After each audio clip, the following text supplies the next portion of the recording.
Les États-Unis vont-ils rester la première puissance mondiale et le gendarme de la planète? Pour François Hesbourg, la réponse ne fait aucun doute. Il y aura, quoi qu'il arrive, moins d'Amérique dans les années qui viennent. Bonsoir François Hesbourg. Bonsoir. Soyez le bienvenu sur TV5 Monde. Vous êtes conseiller spécial à la Fondation pour la recherche stratégique et ce livre, il a pour titre « Un monde sans l'Amérique ». C'est aux éditions Odile Jacob. Alors vous analysez l'actualité immédiate et les tendances lourdes, comme on les appelle. Commençons par le volet plutôt actualité. Qu'est-ce qui montre selon vous que le monde tend vers moins d'Amérique ? Tout simplement le fait que l'Amérique s'intéresse de moins en moins à ses alliances. Depuis 70 ans, plus de 70 ans, l'une des forces de l'Amérique, une force qui lui est propre, c'est qu'elle avait des alliés. Et elle a toujours des alliés en Europe et en Asie. Ça démultiplie la puissance américaine. On a du mal à imaginer ce qu'aurait été la guerre froide si les États-Unis et l'Europe n'avaient pas marché la main dans la main. Et bien aujourd'hui, maintenant, on y est. On est vers une forme de divorce à l'américaine, avec un Trump qui se renferme. Pour lequel la notion d'alliance est un oxymore, et qui déteste les Européens, qui déteste l'OTAN, qui n'a aucune patience pour les alliés asiatiques des États-Unis. C'est un vrai basculement qui n'est pas lié seulement à la personne de Trump, mais Trump est un accélérateur d'histoire tout à fait remarquable. Alors on va parler évidemment, il y a la question de la guerre en Ukraine, vous le dites, d'une Russie de plus en plus guerrière, d'une Chine de plus en plus conquérante, notamment sur le volet commercial. On voit d'ailleurs aujourd'hui que ça continue, on va y venir sur le volet commercial. Mais j'aimerais qu'on s'arrête d'abord sur ce pays en lui-même au niveau de l'intérieur. Vous dites que les défis ne manquent pas. Vous avez d'ailleurs un chapitre qui s'intitule « Licorne et fentanyl ». Oui, alors ça c'est le contraste américain qui en lui-même n'est pas nouveau, mais il n'a jamais été aussi exacerbé, avec d'un côté les héros de la modernité, que sont les grands patrons de Silicon Valley, ce qu'on appelle les licornes. Une licorne, c'est une entreprise qui est valorisée à plus d'1 milliard de dollars non cotés. Et le fentanyl, c'est l'opiacé dont meurent chaque année, depuis une dizaine d'années maintenant, près de 100 000 Américains. Plus d'1 million d'Américains sont morts de cette drogue qui est d'ailleurs une des priorités de Trump dans ses relations avec la Chine, parce que les éléments précurseurs du fentanyl sont souvent de production chinoise. Vous parlez aussi bien entendu de l'obésité. L'Américain moyen a une durée de vie de plus courte d'1 dixième environ comparé à un résident français, avec une espérance de vie de 77 ans et demi pour l'un et de un peu plus de 85 ans, 85,2 pour l'autre, donc par rapport à la France, ce qui pose évidemment de grands défis. Alors, vous le dites dans votre chapitre consacré à la Chine, la Chine est clairement identifiée comme l'ennemi des États-Unis. Alors, la Chine et les États-Unis sont en situation de concurrence stratégique, se vivent comme tels, l'une et l'autre. Aux États-Unis, il y a un consensus national sur ce sujet. Démocrates comme républicains. Absolument. C'est peut-être le seul grand sujet sur lequel il y ait aujourd'hui un consensus aux États-Unis. Alors ça, c'est une tendance vraiment lourde qui avait été accentuée sous Biden et qui sera à nouveau accentuée sous Trump numéro 2. Mais vous dites la Chine au pinacle ou pas? Pourquoi? Alors parce que la Chine a de vrais problèmes. L'un des grands sujets de discussion parmi les experts en ce moment, c'est de savoir si la Chine a atteint effectivement son pic, ce qu'on appelle en anglais le peak China, en matière de rythme de croissance, en matière de bien-être social et ainsi de suite. Un pays qui devient vieux avant d'être réellement riche, et une Chine qui a très mal traversé la pandémie de la Covid. Et cette Chine-là peut fort bien s'avérer être plus hostile, plus guerrière que la Chine un peu plus tranquille d'il y a 10 ou 15 ans, qui, j'allais dire, se contentait de grandir, de prospérer et d'engranger les avantages de sa croissance. Aujourd'hui, la Chine se vit comme assiégée, se vit comme étant mise au défi, et ce n'est pas tout à fait faux, car pour la Chine, il y a le défi américain, et c'est ce choc-là entre une Chine et, sur la défensive, on va dire. Avec ce sentiment d'être assailli d'un côté, et les États-Unis unis dans le rejet de ce qu'est la Chine de l'autre côté. Et illustration de ce que vous dites, la Chine dénonce aujourd'hui l'enquête protectionniste menée par les États-Unis sur les puces électroniques. C'est le ministère du Commerce chinois qui l'annonce.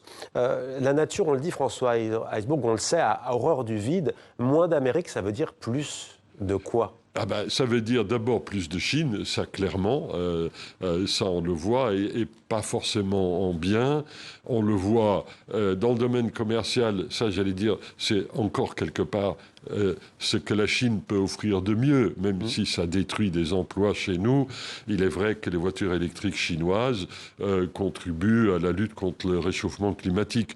Mais il y a aussi le pire, la participation de la Chine au soutien à l'Ukraine.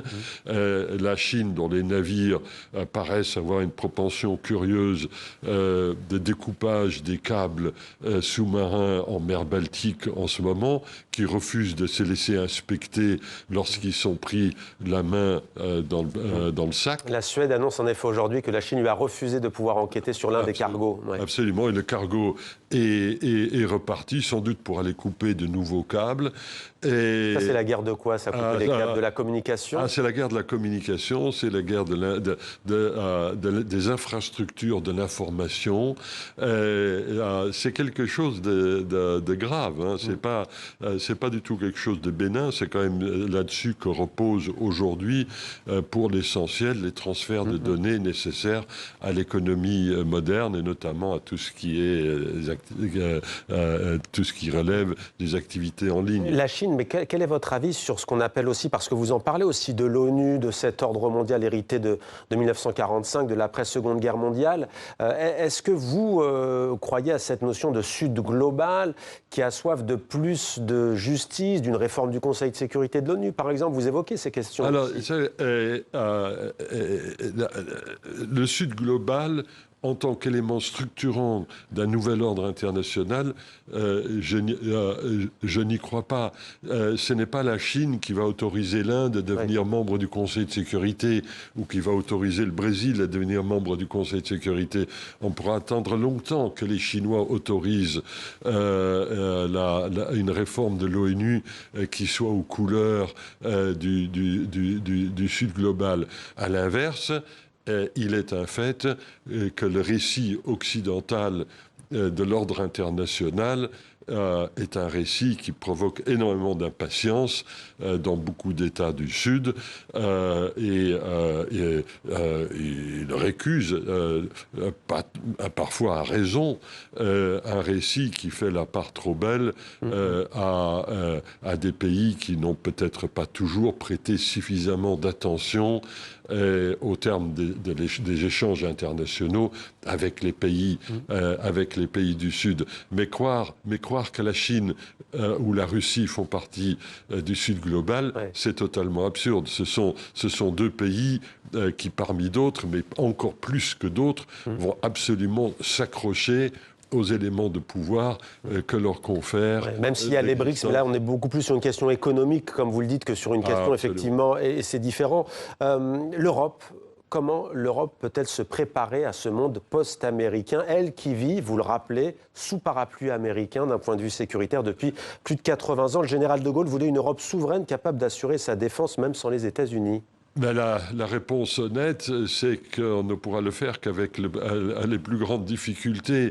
L'Europe prise en étau entre le protectionnisme américain et l'agressivité commerciale chinoise.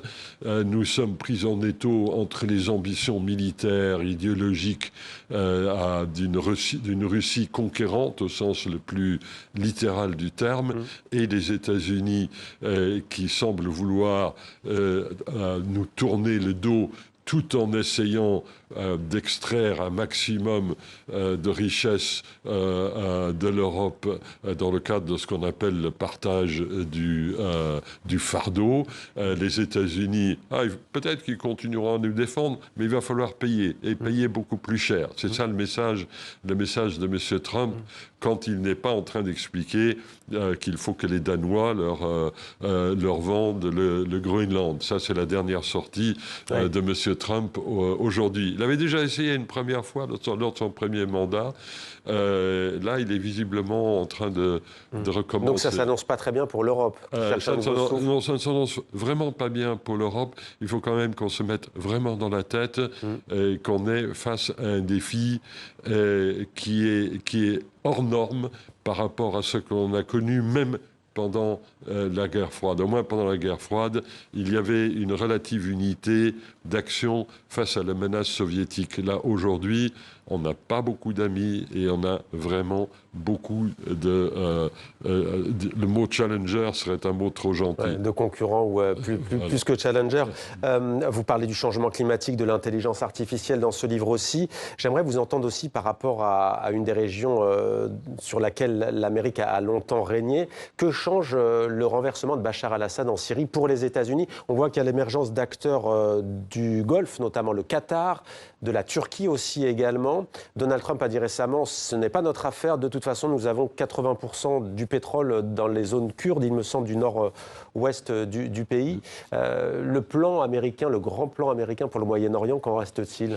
Il reste les accords d'Abraham que Trump va essayer d'élargir à l'Arabie Saoudite. Il se pourrait fort bien qu'il y réussisse. Accord entre Israël et des pays arabes. Absolument. Et il faut bien le dire que, d'habitude je ne dis pas du bien de Trump, mais le fait est qu'en dehors du président Carter, lorsqu'il a provoqué la paix entre l'Égypte et Israël, c'est le premier président américain à avoir obtenu des résultats durables au Moyen-Orient, avec les accords d'Abraham, où on a le Maroc, les Émirats. Mais ça ne résout pas le conflit israélo-palestinien.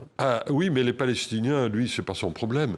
Ce qu'il constate, c'est que les États arabes en fait, ne s'intéresse pas beaucoup aux Palestiniens et à leur sort. Et donc, il a pris le raccourci qui consiste à rapprocher les Israéliens des Arabes en laissant de côté les Palestiniens. Mais l'Arabie Saoudite, c'est quelque chose qui est envisageable dans le contexte que l'on connaît, ou ça va être un vrai défi pour lui? C'est un vrai défi pour lui. Ça va être beaucoup plus difficile que pour les Émirats arabes unis et le Maroc. Parce que l'Arabie Saoudite s'est rapprochée de la Chine, d'ailleurs. Oui, enfin... l'Arabie Saoudite, un peu comme la Turquie, elle se rapproche de tout le monde. Ouais. Elle joue sur plusieurs tableaux. C'est ce qu'elle joue sur plusieurs tableaux. Ce n'est d'ailleurs pas idiot en termes de calcul stratégique, il n'y en a de plus mauvais. Quant à la Syrie, pour les États-Unis, il n'y a pas vraiment d'inconvénient. C'est visiblement pas bon pour la Russie. C'est exécrable pour l'Iran. Ceux qui perdent dans l'histoire, ce sont d'abord les Iraniens et les Hezbollah. Donc, quelque part, Trump fait preuve d'une sorte de bon sens. C'est pas l'affaire des États-Unis. Les arondes tombent toutes cuites dans le pot américain au Moyen-Orient. François Hesbon, on va profiter de votre présence pour une petite, 30-40 secondes. Irak, Libye, Syrie, le prochain, c'est l'Iran. À l'Iran, écoutez, le mot optimisme est un mot que l'on n'a pas le droit de prononcer au Moyen-Orient. Et périodiquement, on fait preuve d'optimisme en disant « Ah, cette fois-ci, ça y est, l'Iran va basculer. Les femmes iraniennes sont formidables. » Et elles sont formidables. Donc ça va être pour ce coup-ci.